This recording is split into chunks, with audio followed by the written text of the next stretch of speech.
सिंधु दरिया जे ॿेट में क़ाइम क़दीमी तीरथ आस्थान साधू बेला में बाबा बंखंडरी महाराज जो 3 ॾींहनि वारो 161 सालियानो मेलो 22 जून खां शुरू थी वियो। मेले जो इफ़्तिताह हिंदू अॻवाननि ईश्वर लाल राजकुमार वाधवाणी ऐं अॻूणो अक़लियती MPA सखर दीवान चंद चावला पूजा पाठ करे कयो। 3 ॾींहनि वारे मेले में हिंदुस्तान समेत ॿियनि मुल्कनि ऐं पाकिस्तान जे कुंड कुड़िछ मां यात्रियुनि जा काफ़िला पहुची विया। जॾहिं त साध बेलो तीरथ आस्थान जी इंतज़ामिया तरफ़ां यात्रियुनि लाइ रिहाइश ऐं भोजन जो पिणु इंतज़ाम कयो वेंदो आहे।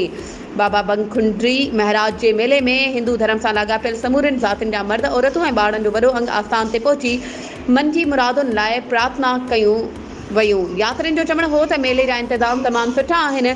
बाबा बंखुंडरी महाराज जे आस्थान ते अचण सां मन जूं मुरादूं हासिल थियनि थियूं। जॾहिं त ज़िले पुलिस पारां सिक्योरिटी जा इंतज़ाम पिणु सख़्तु कया विया आहिनि। ट्रैफिक पुलिस समेत लेडीज़ मर्द पुलिस एहलकार ऐं अमलदार मुक़ररु कया विया आहिनि। होॾां वक़्फ़ मतरूका इमलाक इंतज़ामिया तरफ़ां बि मेले में आयल यात्रियुनि लाइ ॿेड़ियुनि समेत ॿियनि इंतज़ामनि पिणु कया विया आहिनि।